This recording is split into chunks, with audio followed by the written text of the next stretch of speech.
সাবেক প্রধানমন্ত্রী বেগম খালেদা জিয়ার স্বাস্থ্যের অবস্থা দেখতে ঢাকায় অবস্থান করছেন যুক্তরাজ্য এবং চীনের বিশেষজ্ঞ চিকিৎসক। এরই মধ্যে এভার কেয়ার হাসপাতালে গেছেন লন্ডনের চিকিৎসক রিচার্ড বেলে। দলীয় সূত্র থেকে জানা গেছে, বেগম জিয়াকে বিদেশে নেওয়া যাবে কি না তা নিয়েই পরামর্শ দেবেন তারা। এদিকে হাসপাতাল এলাকায় নিরাপত্তা জোরদার করেছে এসএসএফ সহ বিভিন্ন আইন শৃঙ্খলা বাহিনী। সবুজ মাহমুদ জানাচ্ছেন বিস্তারিত। সাবেক প্রধানমন্ত্রী খালেদা জিয়ার চিকিৎসার জন্য যুক্তরাজ্য থেকে বিশেষজ্ঞ চিকিৎসক রিচার্ড বিয়েল সকালে এভার কেয়ার হাসপাতালে আসেন। তিনি লন্ডনের কিংস কলেজের আইসিইউ বিশেষজ্ঞ। সন্ধ্যায় চীন থেকে আরও একটি চিকিৎসক দল আসার কথা রয়েছে।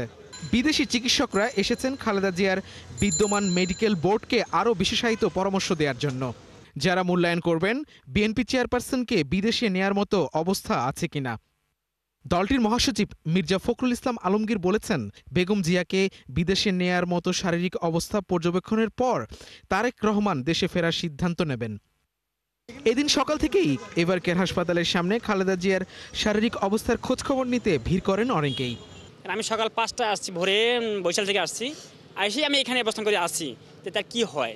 18 কোটি মানুষের মধ্যে একজন ব্যক্তি হলো যদি তা কবুল যদি হয়ে যায় আল্লাহ পাকে, সে দোয়ার উসিলায় আল্লাহ পাক তাকে আমাদের মাঝে ফিরে নিয়ে আসবে।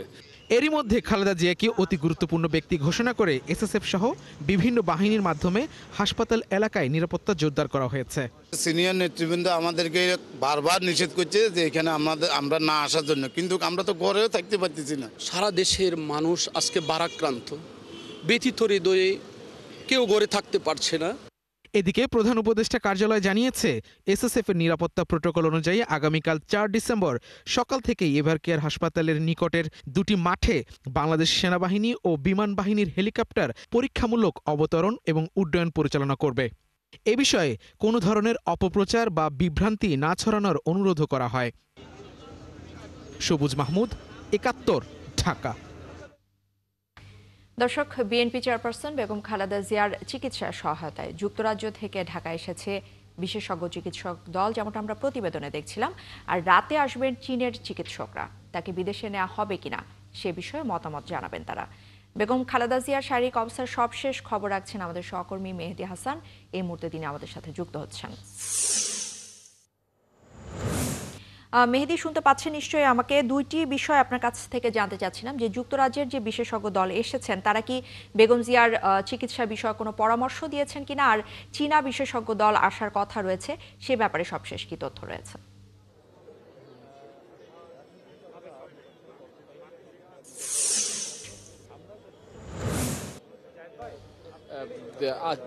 বিএনপি চেয়ারপারসন এবং সাবেক প্রধানমন্ত্রী বেগম খালেদা জিয়ার ব্যক্তিগত চিকিৎসক ডক্টর জাহিদের মাধ্যমে আমরা যতদূর জানতে পেরেছি যে আপনি যেমনটি বলছিলেন, আজ সকালে যুক্তরাজ্য থেকে রিচার্ড বিয়েল এর একটি পারদর্শী চিকিৎসক দল ঢাকায় এসছেন এবং তিনি এয়ারপোর্ট থেকে সরাসরি এভার কেয়ার হাসপাতালে এসছেন।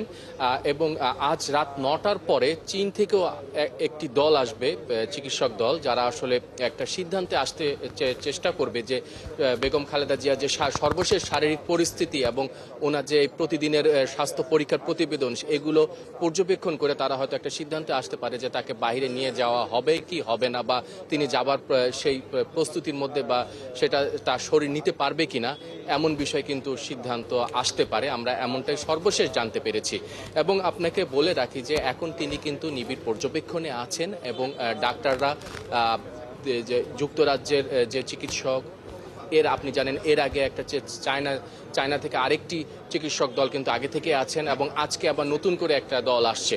তো সবাই এবং পাশাপাশি যে মেডিকেল বোর্ডের যে চিকিৎসকরা আছেন, এবং আরও একটি বিষয় তারা লক্ষ্য রাখছেন যে যখন খালেদা জিয়ার শারীরিক পরিস্থিতি নতুন কোনো জটিল সমস্যা দেখা দিচ্ছে, যেটা আসলে হয়তো আমেরিকার একজন ডক্টর ওই বিষয়টি জানে, তখন তারা অনলাইনের মাধ্যমে সে পরামর্শ নিয়ে বেগম খালেদা জিয়ার চিকিৎসা পরিচালনা করছে। তো এখন পর্যন্ত কিন্তু আমরা সারাদিন এখন পর্যন্ত কোনো সর্বশেষ আপডেট পাইনি। তবে যতদূর আমরা বেগম খালেদা জিয়ার যে ব্যক্তিগত চিকিৎসক ডক্টর জাহিদের মাধ্যমে জানতে পেরেছি যে তিনি এখনও নিবিড় পর্যবেক্ষণে আছেন, তার অবস্থা এখনও স্থিতিশীল। তারা চেষ্টা করছেন যে তার যে শারীরিক উপসর্গগুলো দেখা যাচ্ছে সেগুলো উপসর্গ ভেদে তারা চিকিৎসাটা যেন চালিয়ে যেতে পারেন। এবং হয়তো যে তাকে চীনা থেকেও কিন্তু গতকাল একটা প্রস্তাবনা এসেছিল যে ভালো বা উন্নত চিকিৎসার জন্য চায়নায় নিয়ে যাওয়া যাবে কিনা, কিন্তু সেখানে পরিবারের পক্ষ থেকে জানানো হয় যে চায়না না, হয়তো যুক্তরাজ্য নিয়ে যাওয়ার একটা সম্ভাবনা থাকতে পারে। এবং আপনাকে বলে রাখি যে হয়তো কিছুক্ষণের মধ্যে হয়তো আপনি দেখতে পাচ্ছেন এখানে কিন্তু আইন শৃঙ্খলা বাহিনীর সদস্যদের উপস্থিতি কিন্তু একটু জোরদার করা হয়েছে। আমরা হয়তো মেহেদী হাসান, আপনাকে ধন্যবাদ আমাদের সাথে যুক্ত হবার জন্য। এভার কেয়ারের সামনে থেকে আমাদের সাথে যুক্ত হয়েছিলেন আমাদের সহকর্মী মেহেদী হাসান। পরবর্তী প্রসঙ্গ, ভোটের মাঠে একটি দল ধর্মকে ব্যবহার করছে বলে অভিযোগ করেছেন বিএনপির স্থায়ী কমিটির সদস্য মির্জা আব্বাস। আর অন্য আরেক অনুষ্ঠানে স্থায়ী কমিটির সদস্য ডক্টর আব্দুল মঈন খান জানিয়েছেন, আওয়ামী লীগের আক্রোশের শিকার হয়ে বিএনপি চেয়ারপারসন বেগম খালেদা জিয়ার এমন পরিস্থিতি। তিনি জানিয়েছেন, খালেদা জিয়া মানুষের জন্য রাজনীতি করেছেন, তাই তার অসুস্থতায় মানুষ কাঁদছে। মাহিলা ইসলামের রিপোর্ট। গত 11 দিন ধরে রাজধানীর এভারকেয়ার হাসপাতালে চিকিৎসাধীন বিএনপি চেয়ারপারসন বেগম খালেদা জিয়া। তার অসুস্থতায় শুধু বিএনপি নয়, উদ্বিগ্ন গোটা দেশের মানুষ। তার সুস্থতা কামনায় প্রতিদিনই সারা দেশে দোয়া মোনাজাতের আয়োজন হচ্ছে। এরই ধারাবাহিকতায় রাজধানীর সিদ্ধেশ্বরীতে এক মেডিকেল ক্যাম্পেইনের আয়োজন করে রমনা থানা বিএনপি, যেখানে যোগ দিয়ে খালেদা জিয়ার সুস্থতা কামনা করেন বিএনপির স্থায়ী কমিটির সদস্য মির্জা আব্বাস। সমসাময়িক ইস্যুতেও কথা বলেন তিনি। যারা একসময় বাংলাদেশ চায়নি, তারাই এখন দেশ শাসন করতে চায় বলেও মন্তব্য করেন বিএনপি এই নেতা। কত বড় ধাপ্পা বাজেরা, বুকের ভিতরে কোরআন শরীফ আছে বলতেছে, মানে এখানে ছোট একটা কোরআন শরীফ থাকে, হ্যাঁ কোরআন শরীফ হাত দিয়ে বলছেন। তো এই ধরনের কথাবার্তা কাজকর্ম করতেছে। আমাদের রাসূল সাল্লাল্লাহু আলাইহি ওয়াসাল্লামের সঙ্গে অন্য ধর্মের বিষ্ণু কৃষ্ণ এদের সঙ্গে মিলিয়ে ফেলেন।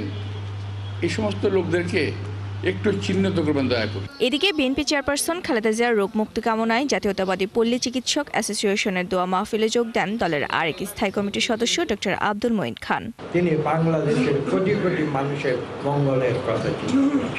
মঈন খানের অভিযোগ, খালেদা জিয়া আওয়ামী লীগের আক্রোশের শিকার হয়েছেন। আক্রোশের শিকার হয়েছিলেন আমাদের দেশনেত্রী বেগম খালেদা জিয়া। আমরা অনেকে তখন দেশনেত্রী বেগম খালেদা জিয়াকে বলেছিলাম, এটা মিথ্যা রাজনৈতিক মামলা, আপনি কেন কোর্টে যাচ্ছেন, আপনি কেন সেখানে গিয়ে আপনি হাজির হচ্ছেন? তিনি বলেছিলেন, আমি আইনের প্রতি শ্রদ্ধাশীল। এদিকে নয়াপল্টন দলীয় কার্যালয়ে খালেদা জিয়ার রোগ মুক্তির কামনায় দোয়া মোনাজাতের আয়োজন করা হয়। সেখানে দলটির সিনিয়র যুগ্ম মহাসচিব রুহুল কবির রিজভী বলেন, খালেদা জিয়া মানুষের জন্য রাজনীতি করেছেন, তাই তার অসুস্থতার কথা শুনে চারিদিক স্তব্ধ হয়ে গেছে।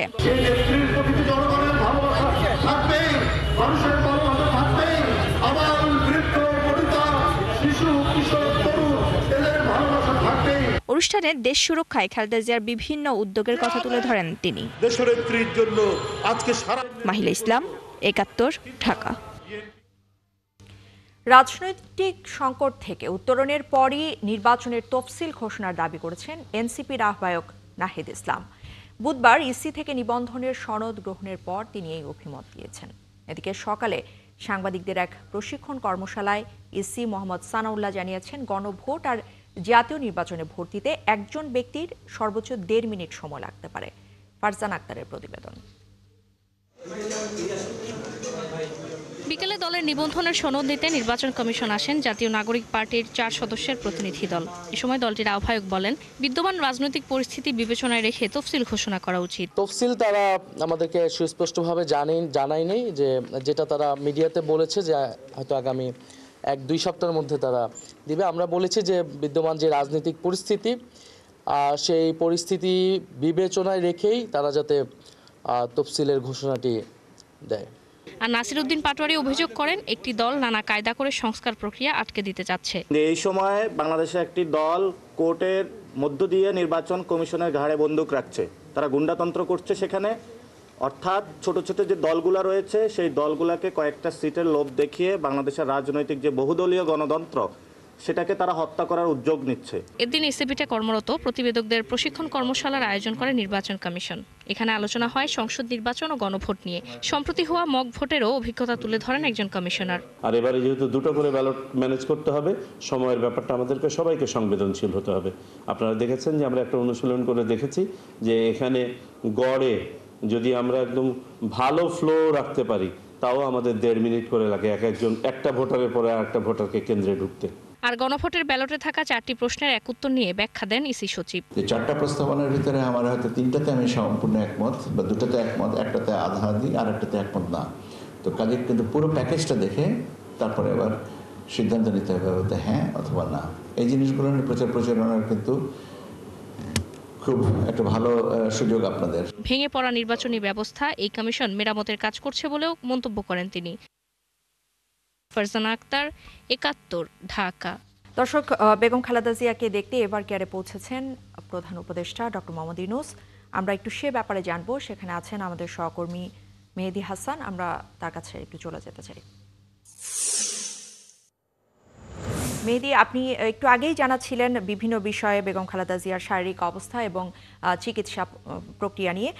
এই মুহূর্তে আমরা জানতে পেরেছি প্রধান উপদেষ্টা ডক্টর মোহাম্মদ ইউনূস সেখানে পৌঁছেছেন বেগম জিয়াকে দেখতে। তিনি গিয়েছেন।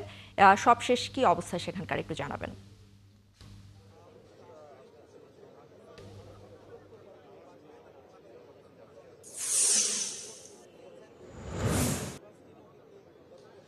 ইশরাত, কিছুক্ষণ আগে 3-4 মিনিট আগে প্রধান উপদেষ্টা doctor Mohammad Yunus ever care হাসপাতালে এসছেন বেগম খালেদা জিয়ার শারীরিক সর্বশেষ পরিস্থিতি হয়তো খোঁজ খবর নিতে।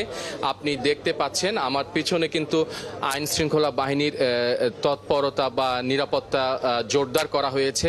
এখানে আমরা পুলিশ, বিজিবির পাশাপাশি আমরা কিন্তু দেখছি এসএসএফও দেখছি এবং সেনাবাহিনীরও কিছু সদস্য আমি দেখেছি। এই নিরাপত্তা কিন্তু জোরদার করা হয়েছে এবং তার আগে থেকে কিন্তু আমরা দেখেছি যে এখানে যারা যে মানুষজন ভিড় ছিল সে ভিড়টাও কিন্তু সরিয়ে দেওয়া হয়েছে। তিনি কিন্তু হঠাৎই এখানে এসছেন কোনো ঘোষণা ছাড়াই। আমরা জানতাম না যে তিনি এখানে আসবেন।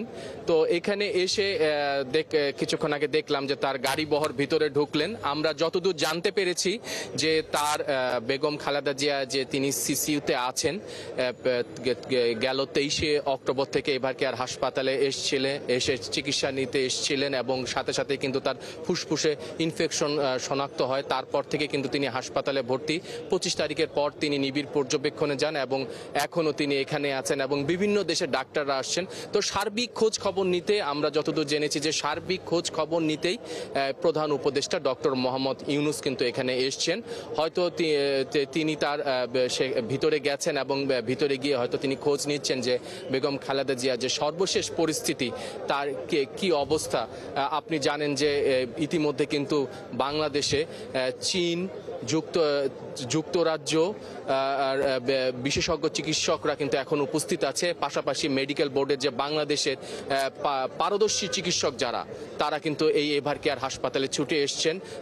তারা 24 ঘন্টা এই এভার কেয়ার হাসপাতালে আছেন এবং তারা কিন্তু খোঁজ খবর রাখছেন প্রতি মুহূর্তে, প্রতি ঘন্টায় ঘন্টায় তারা যে স্বাস্থ্য পরীক্ষাগুলো করছেন সেগুলো কিন্তু তারা প্রতিবেদনগুলো পর্যবেক্ষণ করছেন। পাশাপাশি একটা বিষয় কিন্তু উঠে আসছে যে বেগম খালেদা জিয়াকে বিদেশে নেওয়া যাবে কিনা। আমরা যতদূর জানতে পেরেছি যে আজ রাত 9টার পরে চীনা থেকে আরেকটা পারদর্শী চিকিৎসক দল আসবেন। যুক্তরাজ্যের চিকিৎসক দল আছে, চীনার 2টি দল আছে, সবাই মিলে এবং বাংলাদেশের যে পারদর্শী চিকিৎসকরা আছে সবাই মিলে কিন্তু একটা হয়তো সিদ্ধান্তে আসতে পারে যে তাকে বাইরে নিয়ে যাওয়া যাবে কিনা বা নিয়ে যাওয়ার তিনি প্রস্তুত আছে কিনা, এই বিষয়ে সিদ্ধান্ত আসতে পারে। তো আমরা দেখলাম কিছুক্ষণ আগে এইসব খবরই হয়তো প্রধান উপদেষ্টা ডক্টর মোহাম্মদ ইউনূস নিবেন যে তার সর্বশেষ। এবং আমরা আগেই তিনি কিন্তু অন্তর্বর্তীকালীন সরকারের পক্ষ থেকে ঘোষণা এসেছে যে প্রাক্তন প্রধানমন্ত্রী এবং বিএনপির চেয়ারপারসন বেগম খালেদা জিয়ার স্বাস্থ্য চিকিৎসা সম্পর্কিত সব রকম সহযোগিতা করছে সরকার এবং ভবিষ্যতে করবে, এমন কিন্তু ঘোষণা আমরা জানি আগে থেকেই এসছে। তো আমরা দেখলাম, এখন দেখছি যে পরবর্তীতে এই বিষয়ে হয়তো বা আরো আপডেট আমরা আপনার কাছ থেকে নিব। আপনাকে অসংখ্য ধন্যবাদ আমাদের সাথে যুক্ত হওয়ার জন্য। যাচ্ছি পরবর্তী প্রসঙ্গে। ফেব্রুয়ারির জাতীয় নির্বাচনে সশস্ত্র বাহিনী ভূমিকা রাখবে, যা ঐতিহাসিক নির্বাচন হবে বলে মন্তব্য করেছেন প্রধান উপদেষ্টা অধ্যাপক মোহাম্মদ ইউনূস। বুধবার ন্যাশনাল ডিফেন্স কলেজের সমাপনী অনুষ্ঠানে এই মন্তব্য করেছেন তিনি। এ সময় সাবেক প্রধানমন্ত্রী বেগম খালেদা জিয়ার রোগ মুক্তিরও প্রার্থনা করেন অধ্যাপক ইউনূস। আরও জানাচ্ছেন মোহন ইসলাম। ন্যাশনাল ডিফেন্স কলেজে সমাপনী অনুষ্ঠান। প্রধান অতিথি হিসাবে অনুষ্ঠানে যোগ দেন অন্তর্বর্তী সরকারের প্রধান উপদেষ্টা ডক্টর মোহাম্মদ ইউনূস।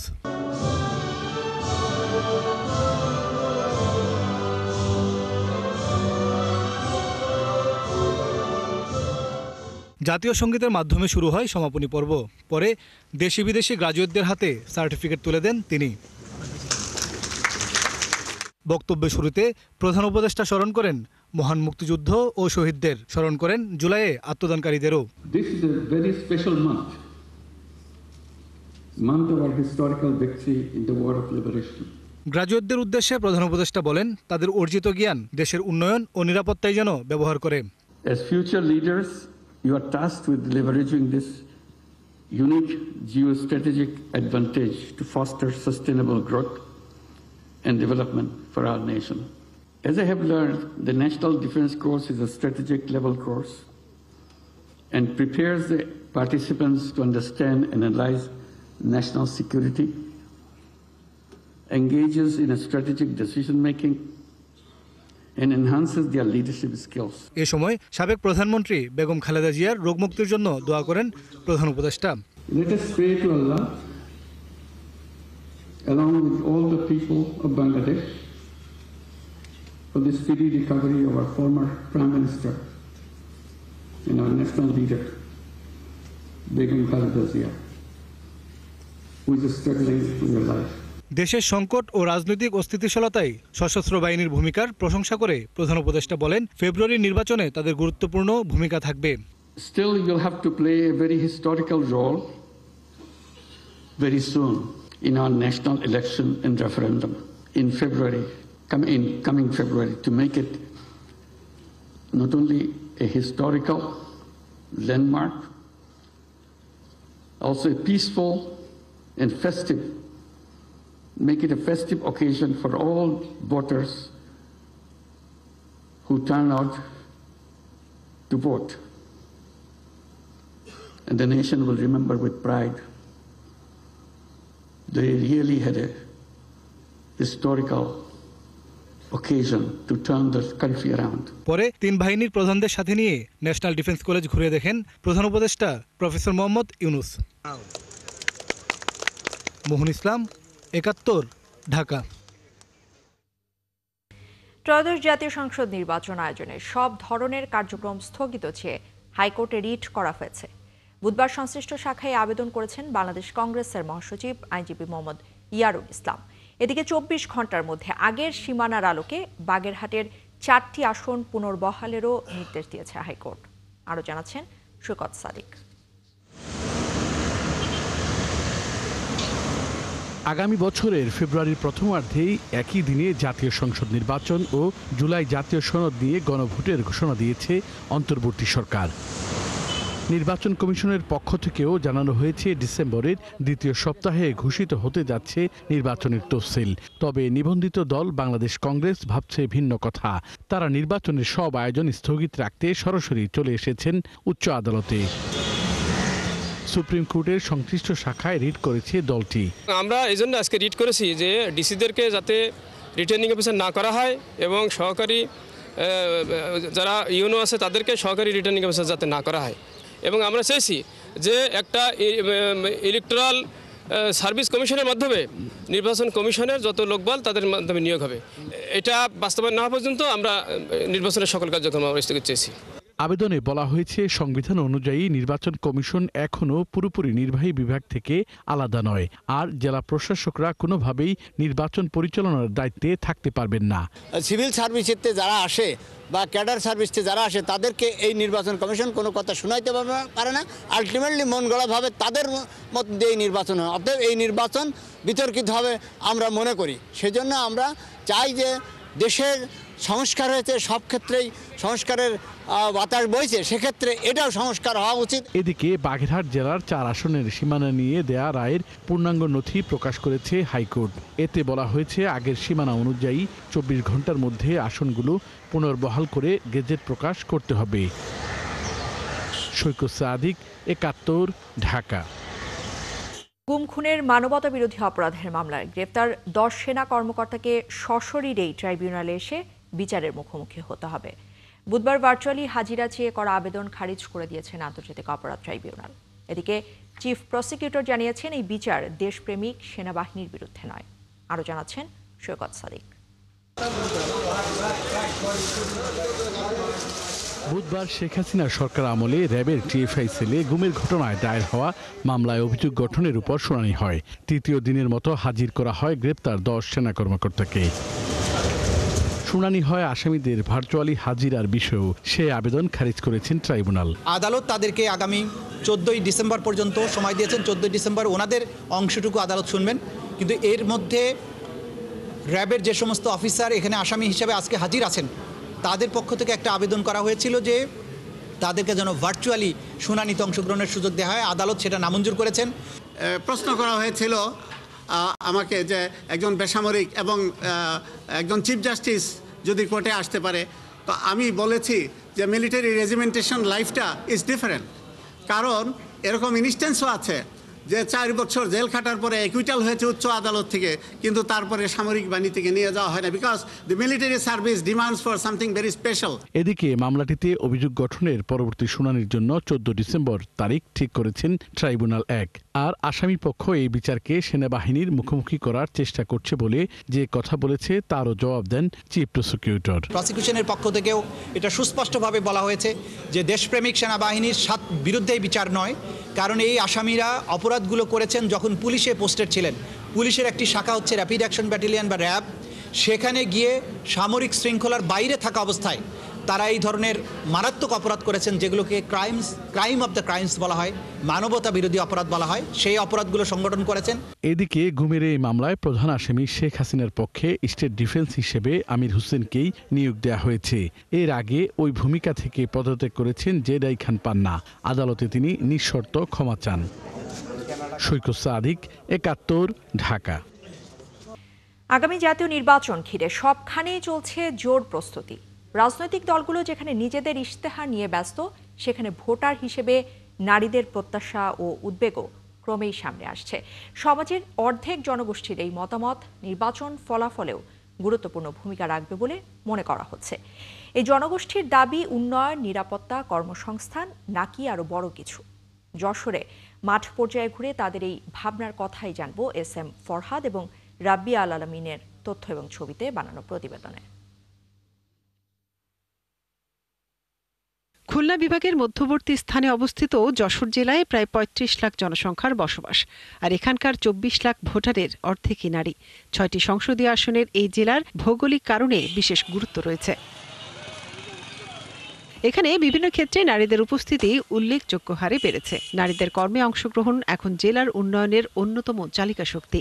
জেলার এই বড় একটি অংশ এবার নির্বাচন নিয়ে ভাবছেন। নারী ভোটাররা এখন আগের চেয়ে অনেক সচেতন। পরিবার, সমাজ এবং ব্যক্তিগত লক্ষ্য সব মিলিয়ে তাদের ভোটের সিদ্ধান্তে রয়েছে বহুমাত্রিক ভাবনা। আমাদের কর্মক্ষেত্রে নারীদের জন্য যদি তাদের সন্তানদের জন্য একটা ডে কেয়ারের ব্যবস্থা করা যায়, আমার মনে হয় নারীরা আরও মনোযোগ দিয়ে কাজ করতে পারবেন। অর্ধেক জনগোষ্ঠী যদি তার মেধাকে কাজেই না লাগায়, দেশের সার্বিক উন্নয়ন আসলে সম্ভব না। মজুরি বৈষম্য কমানো, পরিবহন নিরাপত্তা এবং কাজের পরিবেশ উন্নত করা এখানকার নারী ভোটারদের প্রধান চাহিদা। পাশাপাশি নারীদের দক্ষতা উন্নয়ন সহ কর্মসংস্থান বাড়ানোর দাবি অনেকের। নারী উদ্যোক্তা কর্মসূচিগুলো বর্তমানে সমাজে বেশ কিছু দেখা যায়, কিন্তু আরও যেন বাড়ে। নারী উদ্যোক্তা যেহেতু আমরা পর্যায়ক্রমে এখন বৃদ্ধি পাচ্ছে, সবারই চাহিদা যে পড়াশোনা শেষ করে কিছু একটা করার, তো তার পাশাপাশি সেই দিকে একটু মেয়েদেরকে সাপোর্ট দেওয়া। একটু অল্প সুদে কিংবা আসলে বিনা সুদে যদি এরকম কিছু প্রণোদনা পাওয়া যায়, তাহলে আমার মনে হয় যে অনেক নারী উদ্যোক্তা যারা আছে, যারা এখনো পর্যন্ত সিড লেভেলে আছে, যারা এখনো গ্রো করতে পারছে না, কিন্তু তাদের কিন্তু অনেক দুর্দান্ত আইডিয়া আছে। নারীদের কর্মসংস্থানটা বৃদ্ধি করা, শিক্ষাটা বৃদ্ধি করা, দেন যে বিজনেস বা উদ্যোক্তা প্রত্যেকটা এবং আর্থিক একটা সাপোর্ট করা। জেলার নারী ভোটারদের প্রত্যাশা আগামী সরকার দক্ষ ও নারী বান্ধব কর্মপরিবেশ গড়ে তুলবে। নারীরা যোগ্যতার ভিত্তিতে কাজ পাবে, তাদের স্বাস্থ্যসেবা নিশ্চিত সহ বৈষম্যহীন কর্মপরিবেশ সৃষ্টি এবং নীতি নির্ধারণে নারী নেতৃত্বকে প্রাধান্য দেওয়া হবে, এমনটাই চান তারা। যখন একজন নারী চাকরিজীবী তখন সে একই সাথে একজন মাও, তো সেক্ষেত্রে যদি ডে কেয়ার সেন্টার চালু করা যায় সেটা I think it would be better for us. নারীদের ভাবনা নিয়ে এটাই ভাবছি যে আগামী দিনে যে নির্বাচন হবে তাতে নারীর ক্ষমতায়ন নিশ্চিত হবে। সরকারের কাছে দাবি থাকবে যে যেন প্রত্যেকটা হসপিটালে ফিমেল ডক্টরদের জন্য যেন প্রপার একটা সেফটির ব্যবস্থা করা হয়। তবে এবারের ভোট নিয়ে বেশি আগ্রহী শিক্ষার্থীরা। তাদের কাছে নারী নিরাপত্তার বিষয়টি সবচেয়ে বেশি গুরুত্বপূর্ণ। চলাফেরা ও পড়াশোনার নিরাপদ পরিবেশ ভোট দিয়েই নিশ্চিত করতে চান তারা। প্রথম ভোটার আমরা এবার ভোট দিব, তো সেক্ষেত্রে সরকারের কাছে একটা আমাদের চাওয়া থাকবে, যেটা হচ্ছে আমাদের পড়ালেখার নিরাপদ ব্যবস্থা। বাইরে বের হলে আমরা যেন নিরাপদে চলাচল করতে পারি, আমরা ক্যাম্পাসে ঠিকমতো আসতে পারি, ক্যাম্পাসে ভালোভাবে থাকতে পারি। যশোরের শহর থেকে গ্রামে নারী ভোটারদের মুখে এখন একটাই প্রশ্ন, আগামী নির্বাচন তাদের জীবনে কি পরিবর্তন আনবে। মনিরা কাজুরি, ৭১।